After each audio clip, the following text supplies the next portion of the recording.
Hello and welcome to Endurance Minded. It's the podcast that aims to redefine what it means to reach our full potential by exploring how movement and mindset impacts our lives and how we can all work to show up as the best versions of ourselves. I'm your host, Taylor Thomas, founder at TEC, and before we get started, I've got an all call. If you're a coach or an entrepreneur in the health and fitness industry who's trying to grow your business without burning out, I want to personally invite you to apply for the Growth Circle. The Growth Circle is our business accelerator program at TEC, and it's designed specifically to serve providers like you in the health and fitness industry. People who are incredible at what they do, but they need a proven framework and real support to actually scale. Let's be real, running a coaching business can feel like a grind. You're juggling programming and client communication, marketing, admin work, and somehow you're still trying to grow your business.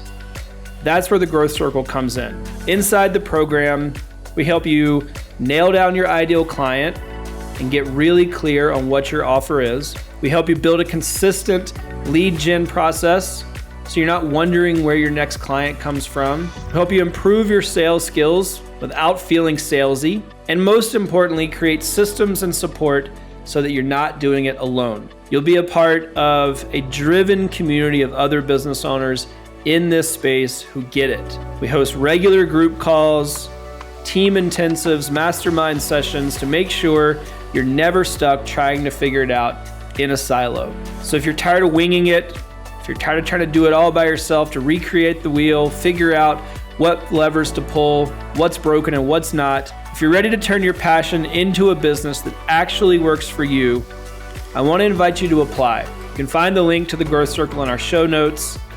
And I want you to really think about what's best for you and your business. I want you to think about how your business can really make an impact on the industry and how it can give you the life that you're excited about and make the money that you deserve, working with the clients that you love, spending time investing in the things that you care about and you're passionate about.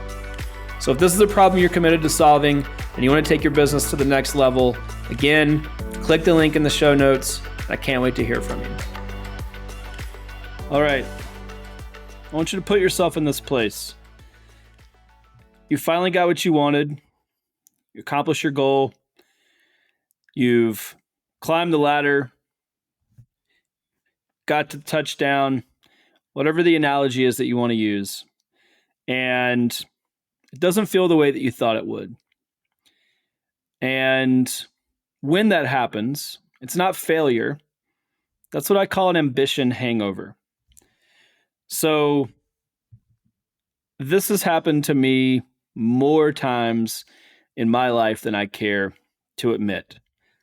Work myself to death, strive, push, grind, hustle, whatever the adjective is, to get to the thing that I know that I want and I know is important to me and I know that I care about. But when I accomplish that thing, it doesn't feel like I thought it would. And the other side of that accomplishment is hollow. It's lonely. It's scary.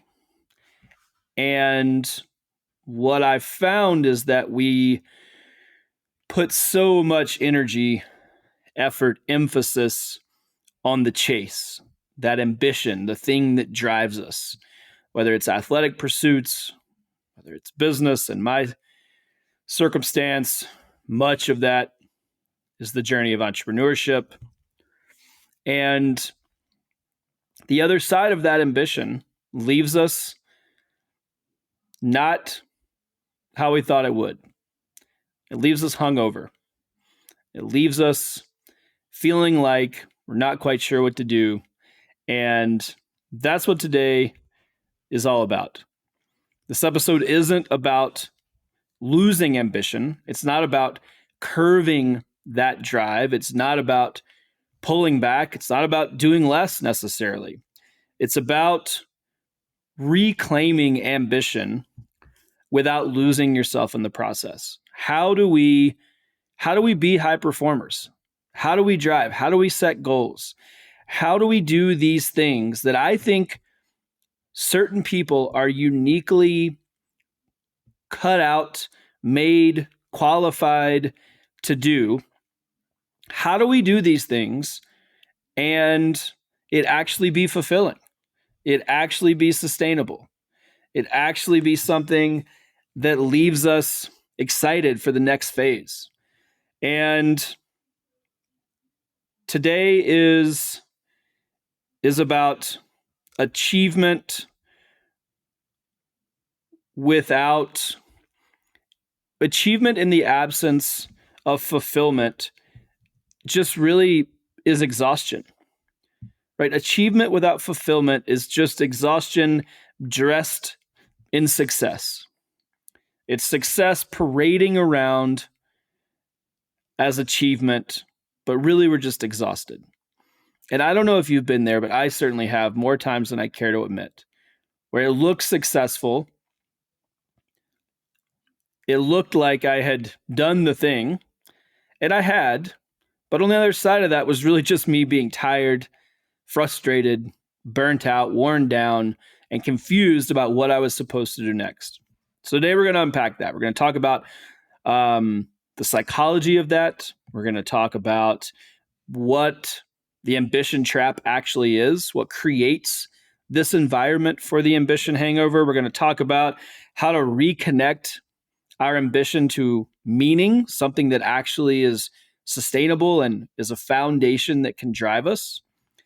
And we're going to work to think about some practical ways that we can actually, again, be these people, be the high performer. I am not advocating, nor do I think that it is prudent that the people that are committed to doing great things back off.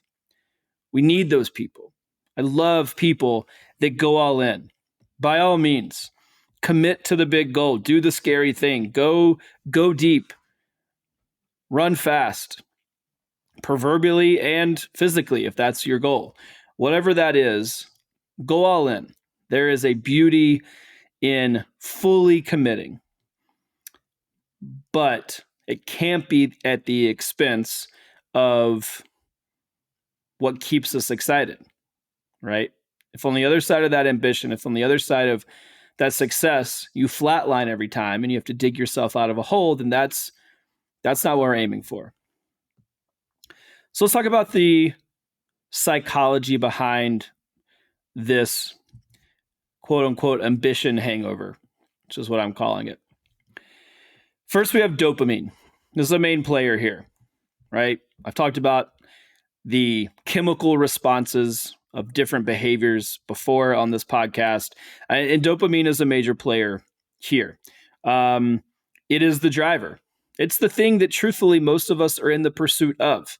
If you're into athletics, you're chasing dopamine. If you're into building businesses, chasing a career, reaching success, checking boxes, being a high driver, accomplishing a lot, what you are chasing dopamine, right? At a fundamental, foundational, psychological, physiological level, dopamine is the driver here. And what's happening is that there's some dynamics with dopamine that are at play here. Firstly, dopamine peaks during the pursuit of a thing. That's why it feels good. When we're driving and we're committed and we're solving problems and we're seeing results and we have those inevitable valleys, but we have the peaks that come with it. All of that is providing a dopamine response. And the dopamine is at its peak when we're in the pursuit. It doesn't peak when we are in achievement. So once that thing is accomplished, that gets buffered, right? We reach the goal, we solve the problem, we finish the race. Dopamine no longer really has a role there, right? Very quickly after that thing happened, after we've achieved, dopamine is buffered. So once you hit the goal, dopamine crashes and you get this emotional hangover. Anybody that's ever done, I've experienced it a lot in specific to athletics. You finish a big goal, you've been so tremendously emotionally, physically, mentally invested in this thing for so long, 6 months, 8 months, 10 months, a year, multiple years, that on the other side of that thing, you've crossed the finish line, no matter what the results are. When you cross the finish line, emotionally you crash. You don't have anything else to reach for. There's nothing to connect to. It's been your primary driver. It's been such a big part of your identity. And then you get the emotional crash as well. And ultimately, the chase feels better than the catch, right? It's not until you realize you've built your life around the chase that you can recognize that this is something that you really need to solve for, right? The chase is what draws us in. We say that it's the end result. We say that we want the goal, the success, the shiny object. But if that was the case, we would stop there, right? The reason that we continue to set goals, that continue to chase, is because the chase is the thing, right? It's the dopamine hit. It's the driver. It's not actually the goal. And so recognizing that is really the first step. To that end, again, we realize that you've built your life around the chase. There's an identity piece here. We equate our achievement with self-worth, right? We say, okay, well, I'm only as good as my ability to do X. And when the pursuit ends, our identity immediately feels unstable. Well, now I don't have anything to chase. I've done that thing, but I don't have there's no other goal, or at least that goal is not close. I'm not close to the achievement zone. And so what does that mean about me? What does that mean about who I am, how people see me, how I see myself? And the emotional component here is that ultimately what we're experiencing is that the space after achievement feels very much like a what now? Right? There's no new narrative. Again, there's even if you've set a goal, even if you've you know what your next project is, you signed up for the next race, you have the next event, you have the next milestone mapped out for your business, whatever that is, there is this liminal space where the narrative doesn't exist. You don't know how to connect with that thing. You've come off of this huge high, this big buildup, this big push, and then again, there's that space afterwards, and it can be relatively short. It can also last a very long time, but it is that like, what now? What am I supposed to do now? How do I get back? And oftentimes for me, it is how do I get back as quickly as possible to the chase, to the pursuit, so that I can realign with the narrative that gives me back my identity. Because when I'm not in that space, I'm not sure who I am and how I'm supposed to show up. And I was reading the other day and came across a really interesting study. And I think, data and stats aren't everything, but I thought this one was really compelling in that it's from the Harvard Business Review. And they did a study, and it says that, or what their findings came up with, is that 87% of high performers report a post-goal letdown. That was the words they used after a major milestone. 87% of high performers report that after they've reached a goal, they have a slump.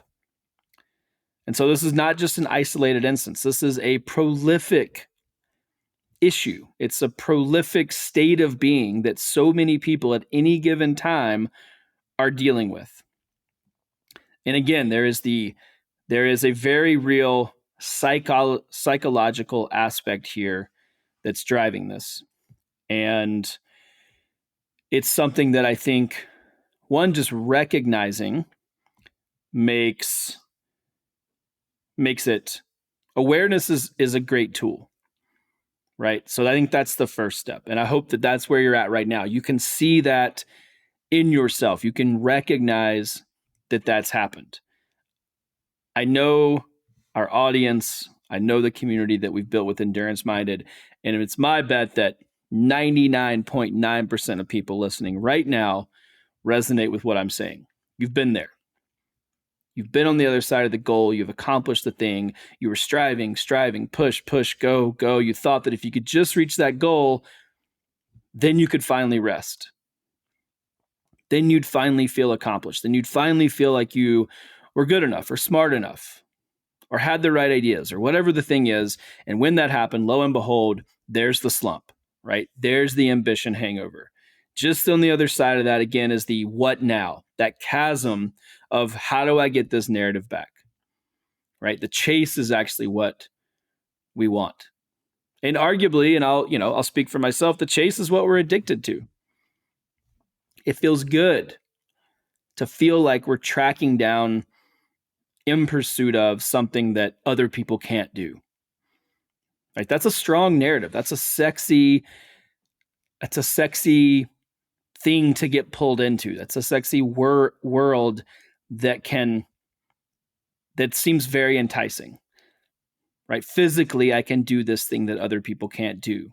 Intellectually, mentally, emotionally, I'm smart enough to do this thing. I have the drive, the commitment to stick with this thing longer, put up with more pain than other people. And while all that can be true, just on the other side of that is that space. In that space, that what now, that's the piece that hurts us. That's the piece that traps our identity. That's the piece that keeps us from being sustainable and from separating who we are with what we do. So this ambition trap shows up in lots of different ways. I can speak for myself, and how and when that showed up is something that I feel like is something I'll probably always be working to undo, outrun, recognize. But let's start with a few ways that hopefully you can see yourself in this ambition trap. First is that we are addicted to achievement, right? And that's, I think, many of us, if you find yourself in the high performer camp, if you're someone who identifies as an individual who is striving, then I think there is an inherent and inevitable aspect of our makeup that creates a very strong, compelling pull towards being drawn to ambition. And I think that in pretty short order, with very little effort, and often very little awareness on our parts, that shifts to addiction. And there's a few ways that shows up. One, we're constantly chasing new milestones because that's the thing that makes us feel, quote unquote, alive. Right? We don't know how else to show up. What am I supposed to do with my hands? And when we can constantly chase something new, something hard, something exciting, challenging, then that's when we feel, quote unquote, alive. And I think there's this narrative, and again, I'll speak from my own experience, that if the narrative goes something like this: if I'm not building, or if I'm not winning as a result of my building, as a result of my pursuits, then I'm falling behind. If I'm not pushing, if I'm not growing, if I'm not creating something, then that perceived lack of forward progress must mean that I'm falling behind. And so that creates anxiety, creates fear, creates scarcity. So we find the next thing.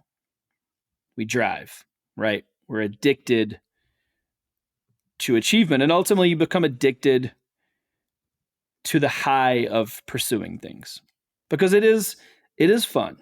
It is exciting. Again, I'm not advocating that it's not worthwhile.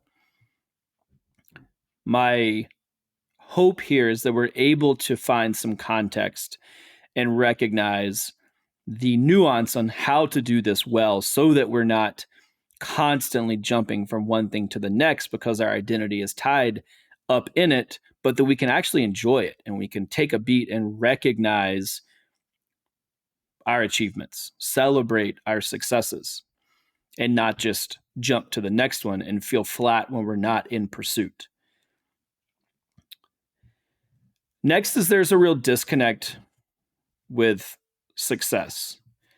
So I found in all of the conversations that I've had with high performers over the years that what looks like outward success, so what looks like success externally, how they move through the world, the things they have, the people that are around them, the goals that they set, the things that they're able to accomplish, really so often there is emptiness inside, right? Those things are happening because of this relentless pursuit, this narrative that if I don't stay in motion, I'll fall behind, or that I'm trying to fill some gap or void or answer some question with my internal dialogue.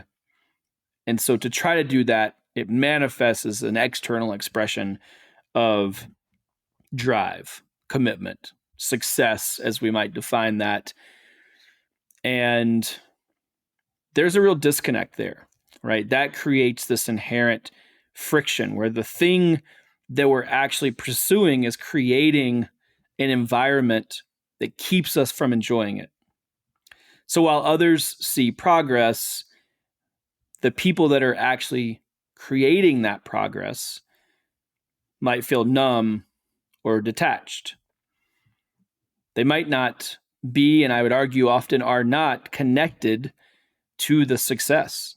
They're not able to feel joy, to be excited about the thing that they've worked so hard to accomplish, to recognize how great they are for doing it, how much effort it really took, how special it is to do that thing.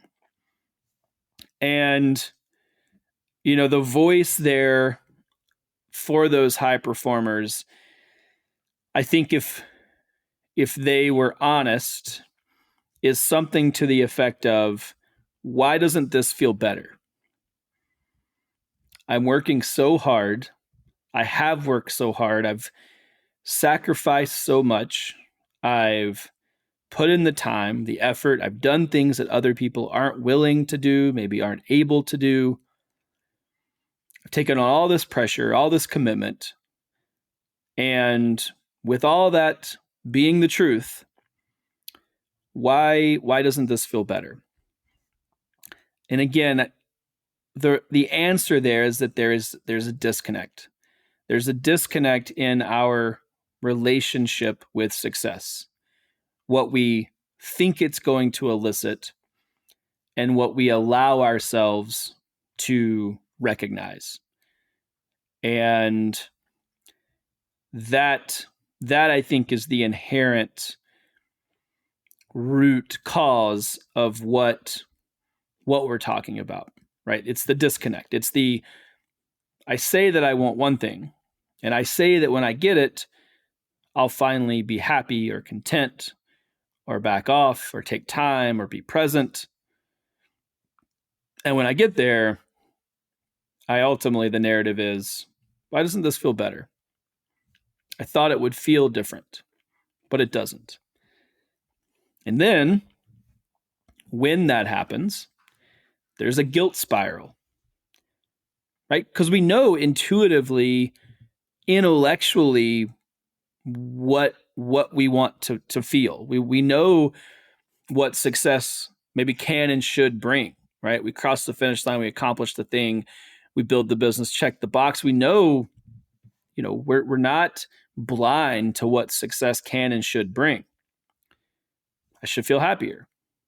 I should be this. I should be that. I should be able to, whatever the thing is. So then we start judging ourselves for not being satisfied. Well, what's wrong with me? Why can't I rest? I thought this would make me happy. What happened? I worked so hard. Did I do something wrong? Did I not do it right? Right? There starts to be, the guilt starts to creep in. The other narrative here is that I should feel grateful. I did this. I had the opportunity. I had the support. I had all of these opportunities. Sure, I worked really hard for them, but I sure recognize that not everybody has access to the same opportunities that I do. I should be grateful. And if I don't feel grateful, or if I just feel shame, or if I just feel guilty, now I feel bad about myself.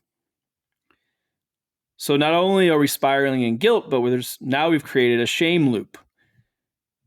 And that loop is that we push harder to fix the feeling that we have, to fix that emptiness. I say, okay, well, now I hate that I don't feel grateful. I hate that I'm not satisfied. I don't feel good about that. Let me try to do another thing. And maybe when I accomplish that thing, I'll feel different. Maybe then I won't be ashamed. Maybe then I'll be grateful. Maybe it's just that I haven't accomplished enough. You see how this starts to take shape is that we immediately switch to the next thing, right? It's the pursuit that we hope is going to solve the lack that we feel coming off the tail end of the goal, of the previous thing that we accomplished. So we get into, again, it's the shame loop. Okay, well, I guess I'll just recommit. I guess I'm only good at moving forward, working. I'm only good when I'm in the pursuit. So maybe I'll just do that again and hopefully that'll fix it. And rinse and repeat. This is the cycle that we get stuck in. Again, I'll speak for myself. I know that's been the case. Man, I really thought this was going to feel different. I thought that this would be the time. Okay, well, I don't feel it. I can't fake it, so I guess I'll try again. Back into pursuit. Right? And again, back into addiction to achievement. Back into chasing that dopamine. Right? Again, dopamine's at its highest when we're in pursuit, not when we've accomplished. And so we get right back into that loop because we're in that middle piece, right? We're in that chasm. What do I do now? We don't know anything else to do, so we get right back into achievement mode. And I think the answer for that, I think that how we rectify that for those of us that struggle with it is that we have to reconnect our ambition with some meaning.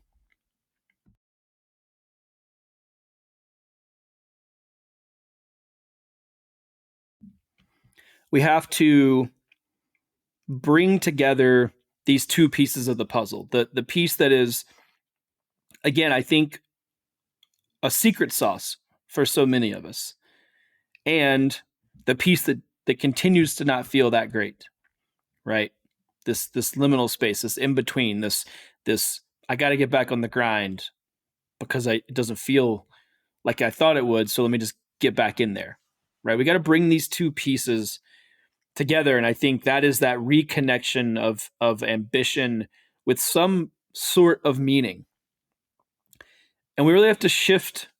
We have to shift the lens that we're looking at this through. Ambition isn't the problem. Again, I want to be clear is that I'm not saying back off.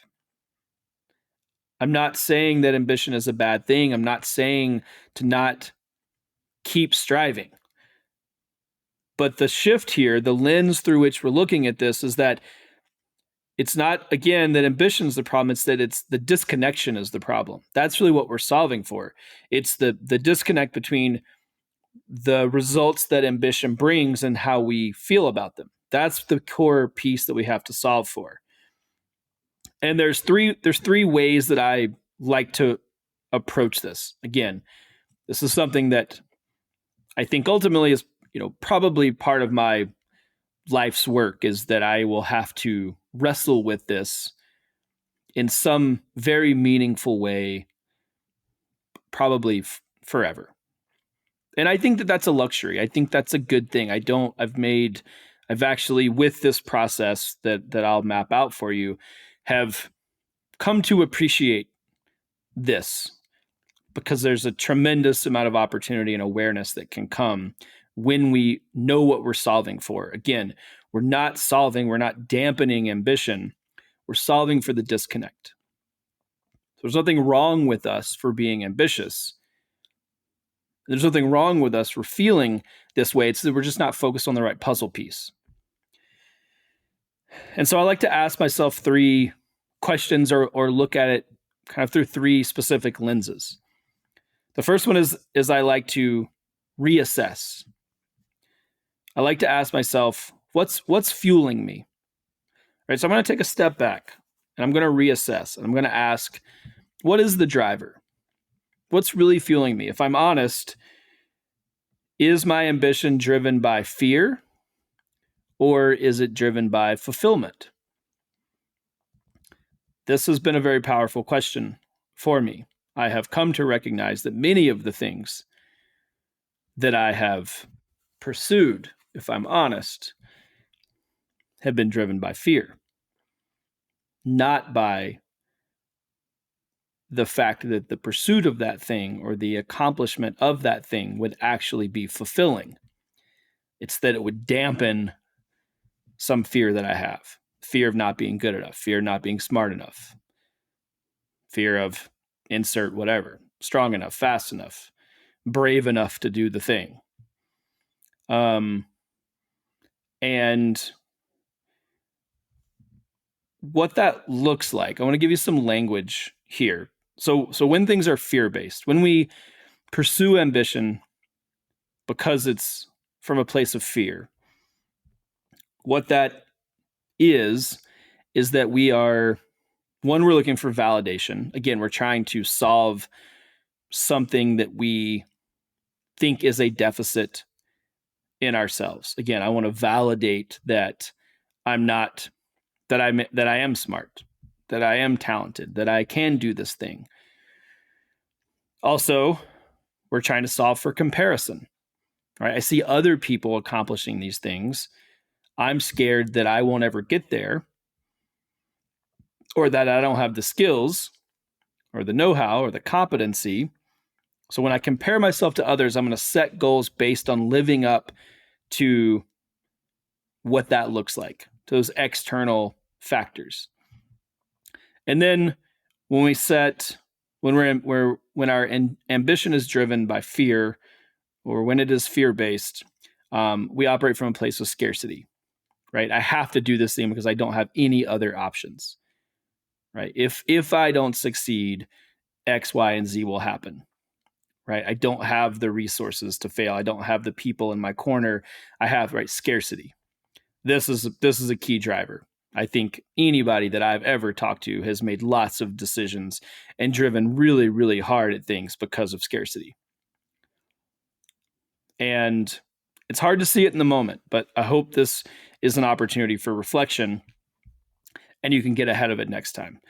The flip side of that is when we are ambitious from a place of fulfillment, then we get to be curious, right? And I think when we are curious, that is the antithesis, that is the antidote for scarcity.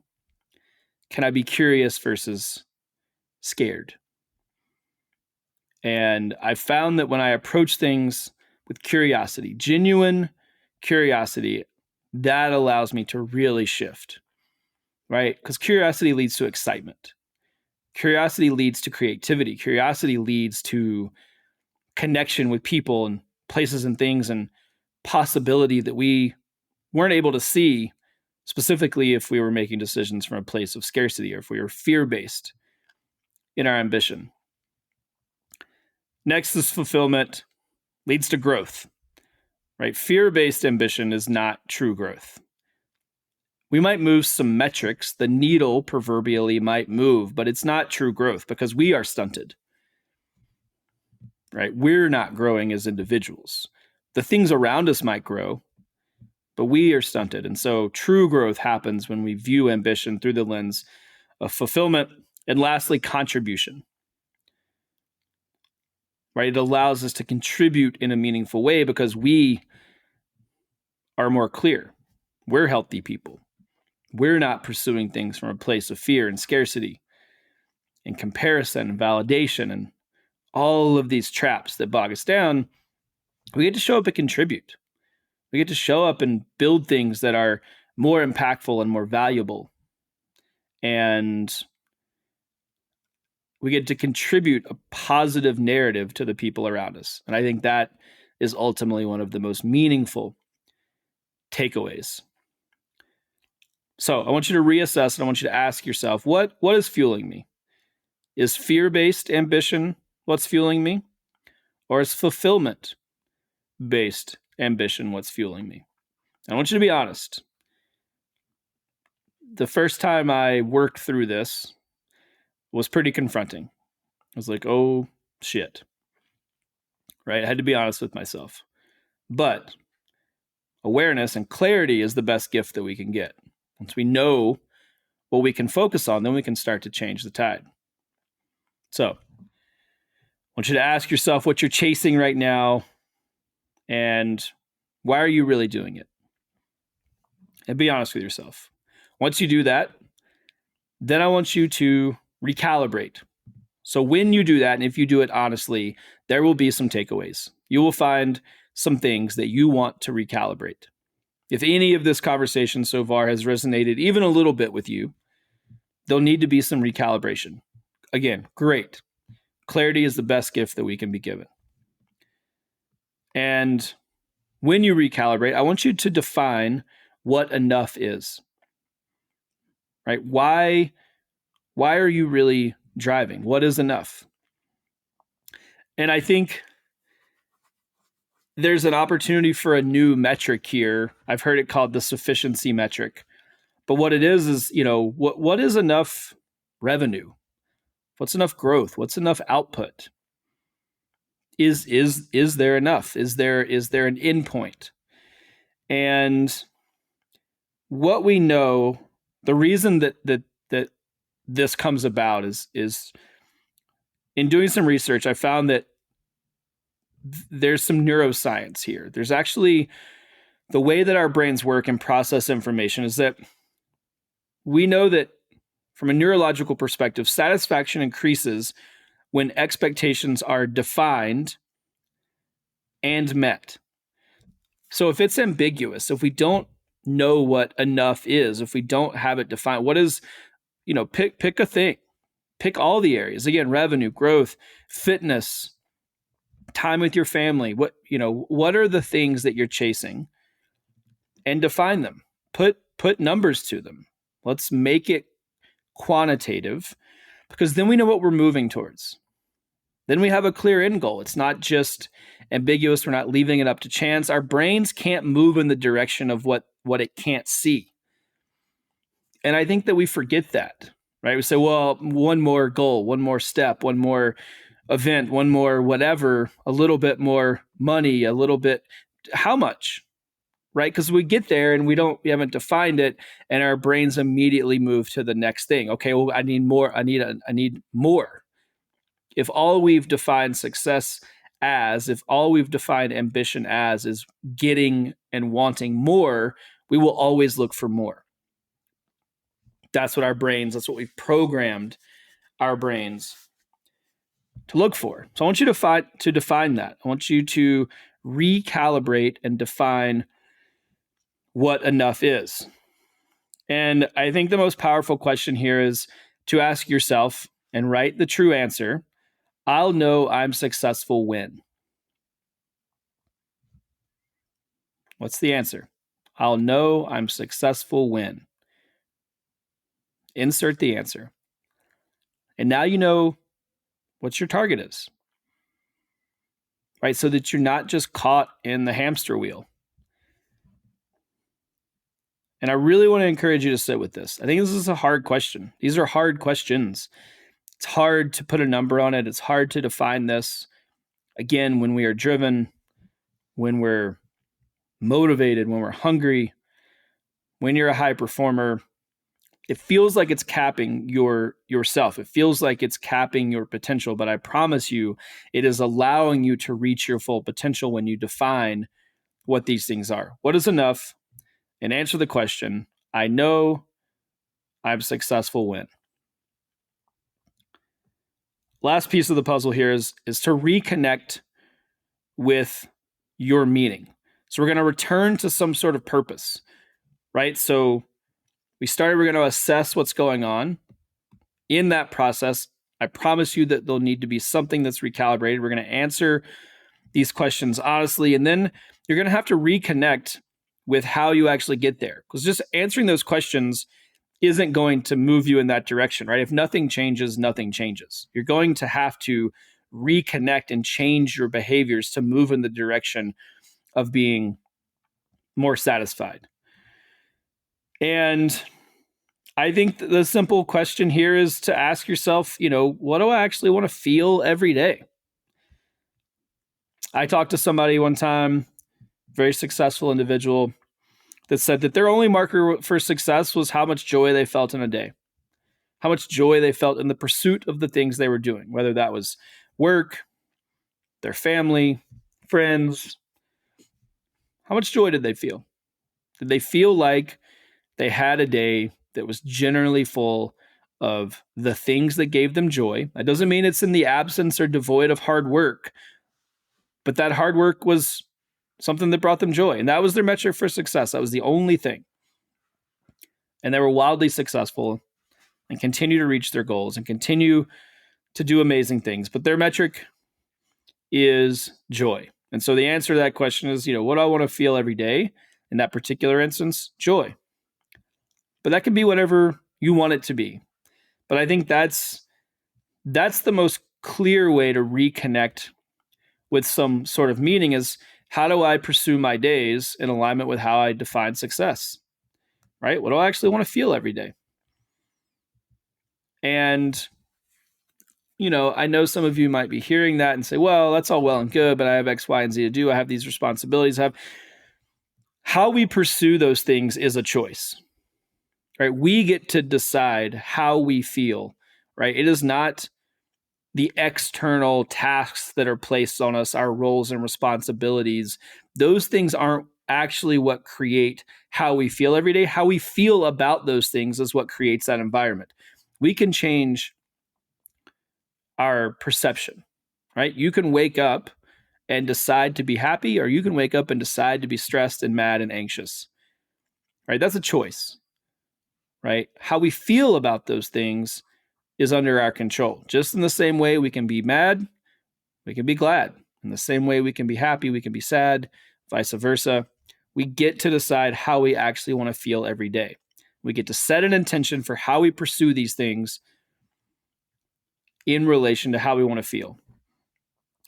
And what that does is it aligns our ambition with the experience of pursuing that thing versus just the outcome.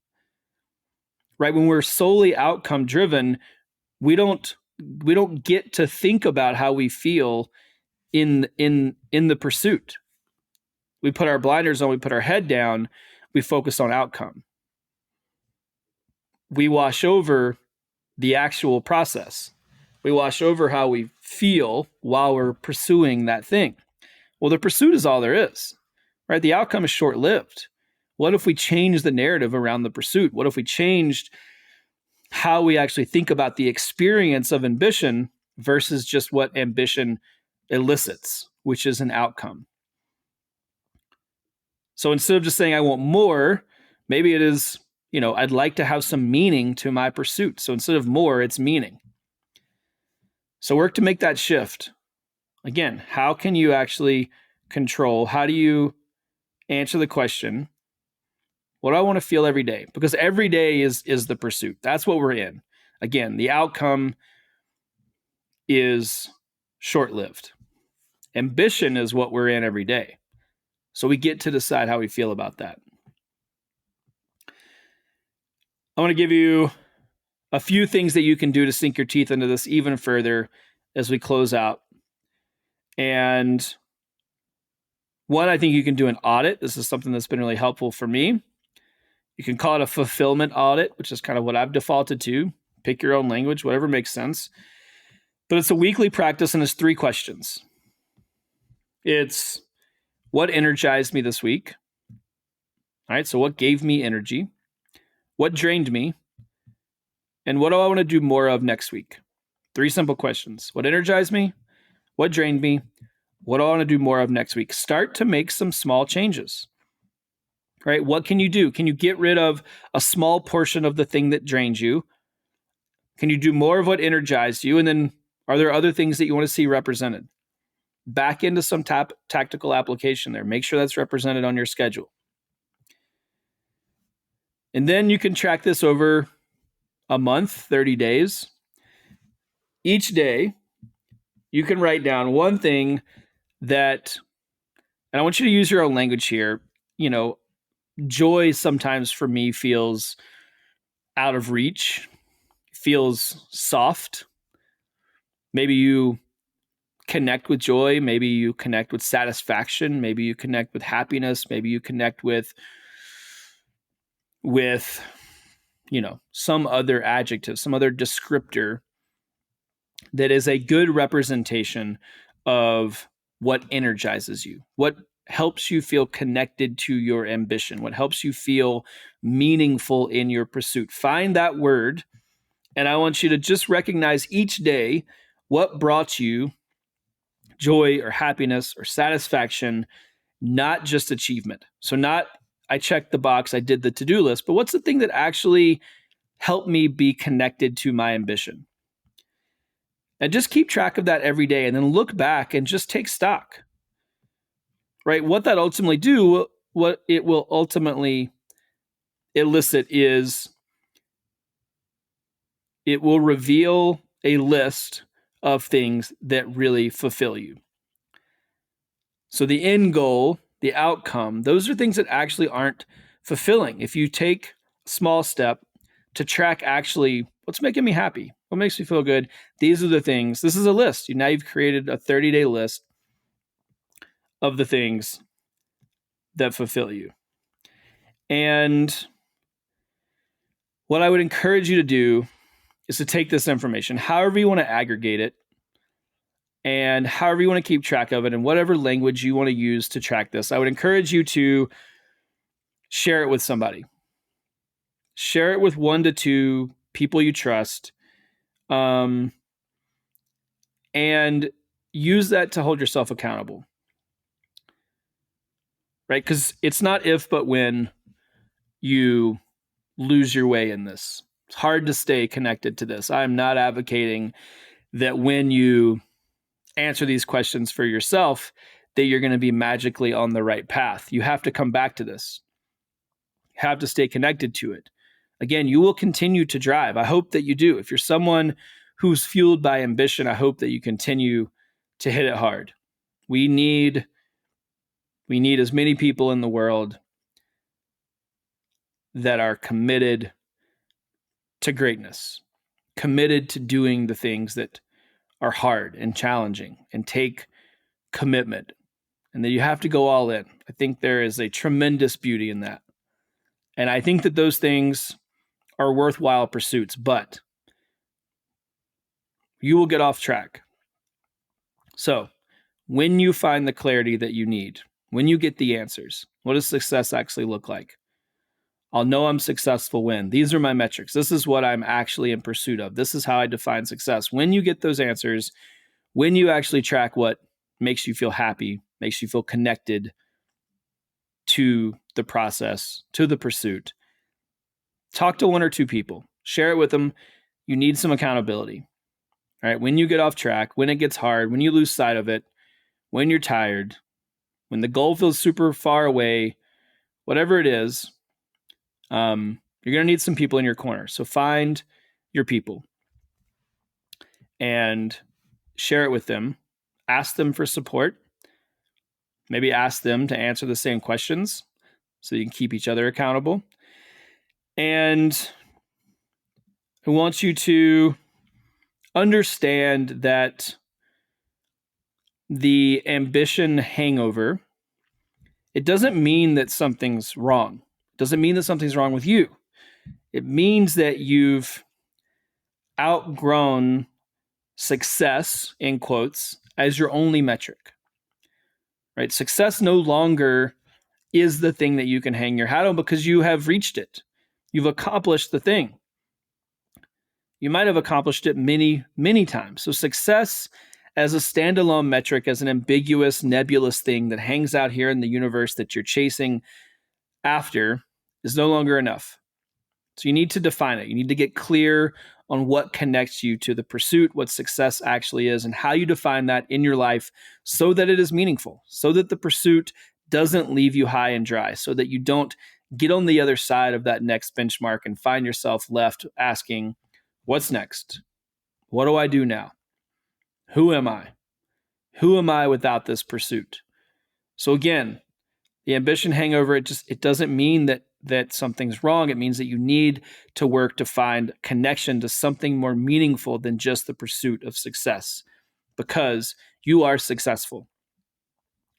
And just because you want more doesn't mean that what you've done and who you are isn't successful. It doesn't mean that you've fallen short. It just means you have a lot of potential and that you're in pursuit of deploying that potential in as many outlets and opportunities as you can, because that's what high performers do. And I love that. So make sure that you reflect, make sure that you share, make sure you find your people, make sure you get clear on what it is that you want, why you're working so hard to begin with. As always, I'm grateful. Thank you so much. If you could take a moment to rate Endurance Minded, it would mean a lot to me. If you could subscribe, if you like this podcast, there's tons of other content. Would encourage you to go back, listen, find a few of your favorites, subscribe so that you can be alerted. New episodes every other Tuesday. And share this episode or one of your favorites with a friend or someone that you think would get value out of it. We are here to give more than we take. We're here to add value. We're here to be a resource and flatten the learning curve for everyone in our audience. So again, take a moment right now, rate, subscribe, share this episode with a friend. It would mean the world. And until then, see you next time on Endurance Minded.